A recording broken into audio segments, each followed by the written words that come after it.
Assalamualaikum. Hi, I'm Shakila. Welcome back to Geoscience Academy with FKS. Assalamualaikum everyone. Welcome again to my channel and this is me Shakila. आज हमारा topic number 6 lecture number 1 जिसमें हम पढ़ेंगे the atmosphere के बारे में. First you have to know about the meaning of word atmosphere. What is the atmosphere? So atmosphere means यानी कि हवा, हमारी फ़िज़ा, हमारा माहौल, उसको एटमॉस्फेयर कहा जाता है. जो हवा होती है, एयर होती है, ये ह्यूमंस, प्लांट्स एंड एनिमल्स के लिए बहुत ही, हम सबकी लाइफ के लिए बहुत ही इसेंशियल है. So air is a very essential for our life. ये हमारे लिए बहुत ज़रूरी है. We can't live without it. हम हवा के बिना नहीं रह सकते क्योंकि हम इसमें सांस लेते हैं. अगर हम सांस नहीं लेंगे तो वी कांट लिव. जैसे कि हमारे पाकिस्तान में 4 सीजन्स होते हैं और जो है उसके मुताबिक यहाँ पे मैं थोड़ा डिस्कस कर रही हूँ कि जैसे समर होता है, गर्मियाँ होती हैं, तो उसमें जो हमारी एयर होती है वो बहुत ही वार्म होती है. और अगर हम विंटर की बात कर लें तो सर्दियों में क्या होता है, हमारी एयर जो होती है बहुत ही कोल्ड होती है. इसी तरह अगर हम रेनी सीज़न की बात करें, जब बारिश होती है, बारिश का मौसम होता है, तो क्या होता है कि एयर जो होती है it's contain a lot of water vapour. तो वाटर वेपर उसमें बहुत ज़्यादा होता है. अगर हम इसी की बिल्कुल ऑपोजिट बात करें कि on a bright sunny day, जो लाइट जिसमें जो है धूप ज़्यादा होती है, उसमें क्या होता है, एयर जो होती है हमारी बिल्कुल ही ड्राई सी होती है. लेकिन हम एयर को देख नहीं सकते. We can't see the air but just we can feel it. जैसे कि ये हमारी अर्थ है और हमारी अर्थ के सराउंडिंग्स में बाहर चारों तरफ क्या होता है, ह्यूज लेयर ऑफ एयर होता है. यहाँ पे चारों तरफ एयर मौजूद होती है हमारी अर्थ के सराउंडिंग्स में. एक बड़ा सा लेयर है जिसमें एयर ही एयर मौजूद है. इट्स लाइक जो हमारी अर्थ है ये एक ब्लैंकेट के साथ कवर की हुई होती है. तो ये जो अर्थ के आउटर में हमारा लेयर है एयर, इस लेयर को ही एटमॉस्फेयर कहा जाता है. तो ये जो आउटर हमारा लेयर है, एटमॉस्फेयर है, तो ये लेयर हमारा कितना थिक होता है, तो इट्स ऑलमोस्ट अबाउट 1000 थिक. ये इतना सा थिक होता है. तो ये जो हमारा आउटर लेयर है जो कि 1000 थिक था, जिसे एटमॉस्फेयर कहते हैं, जहाँ पे एयर मौजूद होती है, तो हमारे इस एटमॉस्फेयर को जो को ये है इसको 5 लेयर्स में डिवाइड किया गया है. 1 2 3 4 एंड द 5. जो हमारा अर्थ के फर्स्ट लेयर है इसका नाम है ट्रोपोस्फेयर.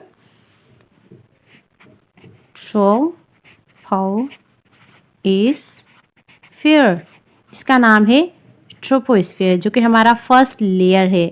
और ये तकरीबन जो है 16 किलोमीटर हाई होता है हमारी अर्थ से.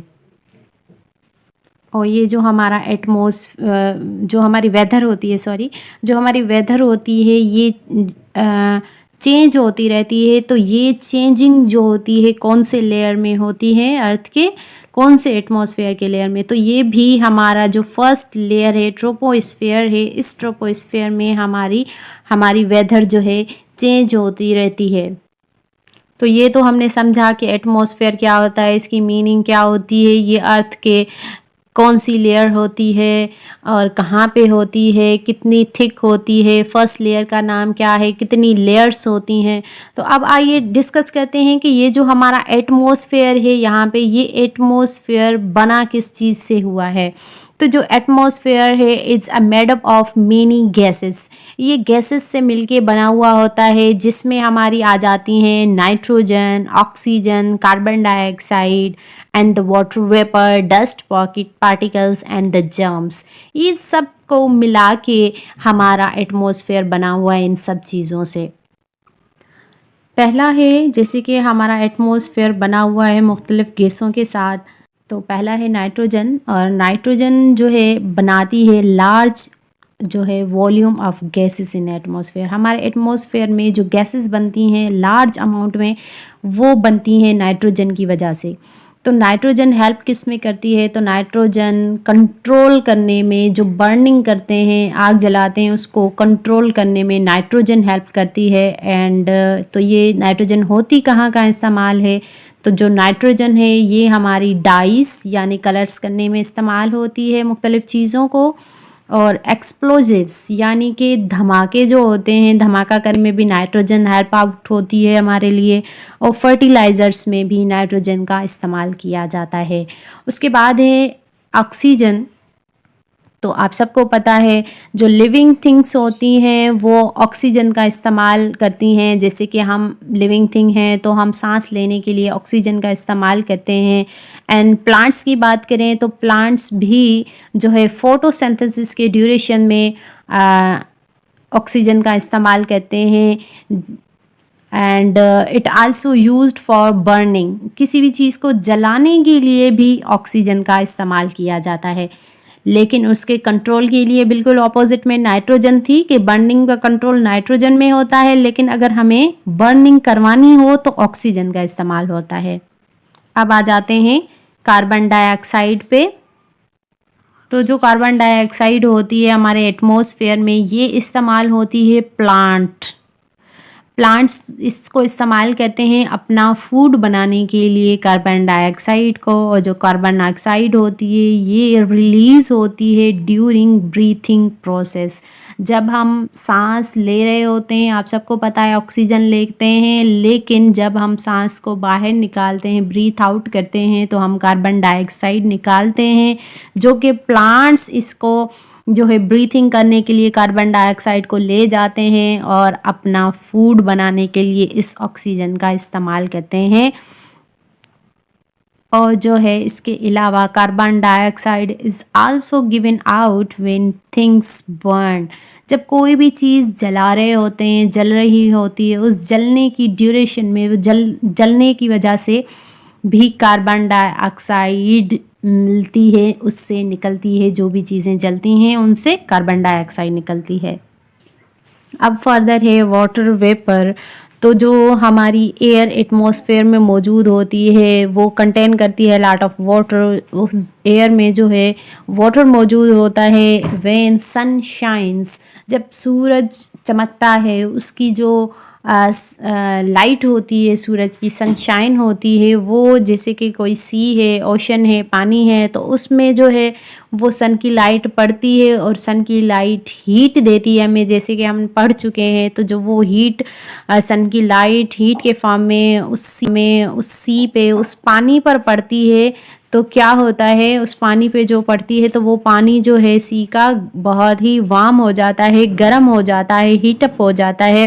और जैसे ही वो हीटअप होता है तो क्या होता है, ये चेंज हो जाता है, अपने यहाँ स्टेट, अपना फॉर्म चेंज कर लेता है। ये वाटर गर्म होने के बाद वाटर वेपर में हो जाता है, और जब ये वाटर वेपर के फॉर्म में आ जाता है तो ये स्टीम होके ऊपर उड़ जाता है और एयर में मिक्स हो जाता है। और ये जब एयर में मिक्स हो जाता है तो वाटर वेपर जो है एयर के साथ मिलके ये कूल डाउन हो जाता है, बहुत ही ठंडा हो जाता है। And it turns back into tiny drops of water. और ये उसमें चेंज होके, ये ठंडे होके फिर जो है टाइनी ड्रॉप्स के फॉर्म में वापस आ जाते हैं। And it fillets in air, फिर वो वापस आके ठंडे होके टाइनी पार्टिकल्स के फॉर्म में आके हमारे एटमॉस्फेयर में घूमते रहते हैं, एयर में मिक्स होके घूमते रहते हैं। अब फर्दर इसको जो है हमारे एटमॉस्फेयर में किस तरह होते हैं, क्या चेंज होता है, क्या साइकिल होता है पूरा, तो इंशाल्लाह हम इसको नेक्स्ट जो है लेक्चर में डिस्कस करेंगे वाटर साइकिल को, जिसमें आपको ये सारी चीज़ समझ आएगी कि किस तरह ये चेंज होता है। साथ साथ मेरे वीडियो को लाइक करते चलें, मेरे चैनल को सब्सक्राइब करें अगर आप मेरे चैनल पे न्यू हैं। तो don't forget to press bell icon to subscribe my channel for more videos. और कोई भी कन्फ्यूजन हो तो आप मुझसे पूछ सकते हैं। Till then stay connected, keep learning. अल्लाह हाफिज़, जज़ाकल्लाह।